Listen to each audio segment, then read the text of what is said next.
Olá, estamos aqui com o Alexandre Ateniense, que é sócio do Alexandre Ateniense Advogados e um dos principais especialistas em direito digital no Brasil. E hoje a gente vai conversar sobre a LGPD e o setor de saúde. Alexandre, eu quero começar perguntando sobre as particularidades da LGPD quando a gente fala em dados que tem a ver, dados de saúde, dados que tem a ver com o histórico médico ou outros dados pessoais aí que tem a ver com a saúde das pessoas. Quando os hospitais estão pensando em se adequar, em entender se eles estão de acordo aí com a LGPD, quais são os principais pontos que eles precisam pensar, considerando os dados de saúde que eles estão tratando?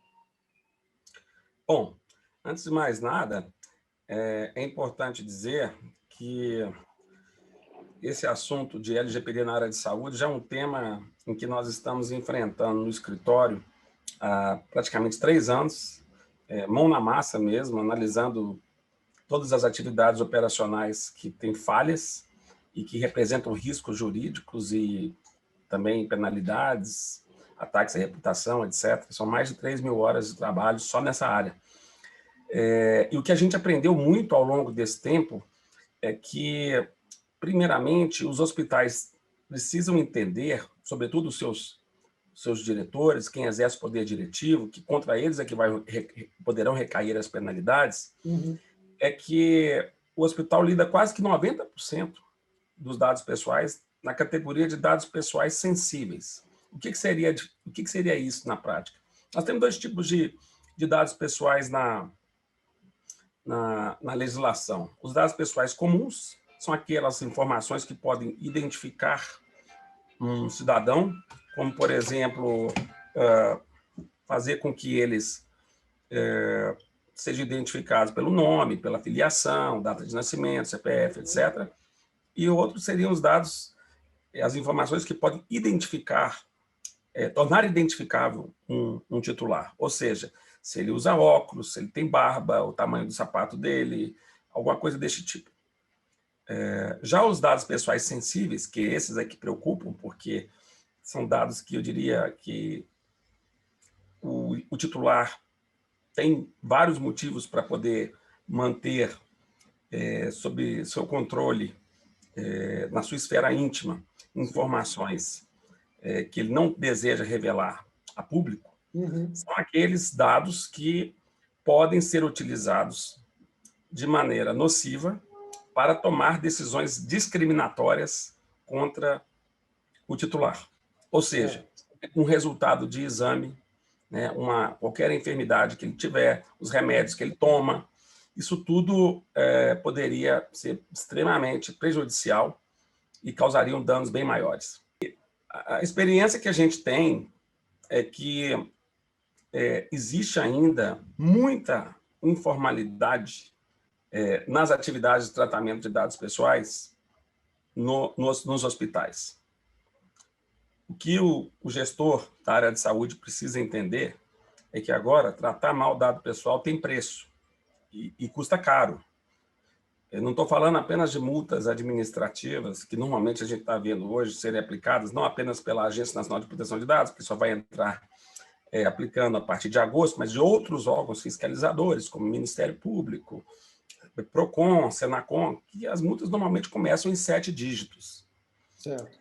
Mas a penalidade maior, ao meu ver, que existe, é a penalidade reputacional. Essa não tem preço.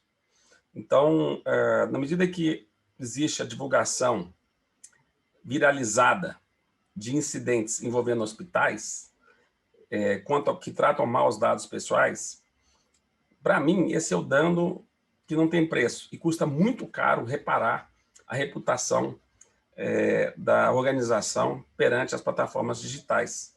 Então, a lei exige que o corpo diretivo comprove que adote medidas protetivas e não reativas em relação ao tratamento de dados pessoais. E, além disso, pela primeira vez, nós temos no Brasil uma legislação de proteção de dados pessoais que exige que a organização comprove que adota meios de segurança da informação compatíveis as atividades de tratamento de dados pessoais que ela pratica. Ora, nunca tivemos no Brasil uma legislação que fosse exigir adoção e comprovação de medidas de segurança da informação. Isso é uma grande novidade.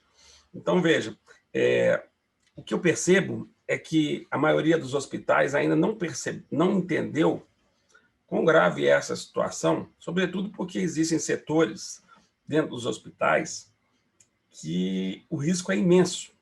Sobretudo, por exemplo, no setor de enfermagem, onde existem as receitas, os resultados de exame, né, circulando, sabe-se lá com que nível de segurança da informação, sabe-se lá com que nível de controle quanto a acessos não autorizados ou de vazamento de dados pessoais.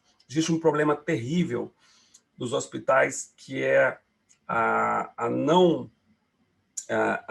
ausência de uma norma interna que proíba a utilização de WhatsApp entre o corpo clínico, que, de uma forma proliferada, a gente sabe, trocam dados pessoais, imagens de pacientes, certo, sem nenhum rigor de segurança, sobretudo porque falta, a maioria dos hospitais, uma política de segurança da informação, uma política de gestão documental, sim, muito clara do que pode, o que não pode ou como pode.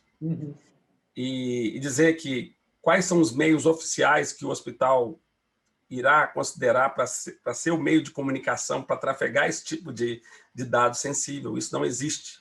certo. Então, veja que existem várias portas abertas, vários riscos, e essa situação, no meu ponto de vista, a gente já vem prestando consultoria para mais de 13 ramos de atividade diferentes.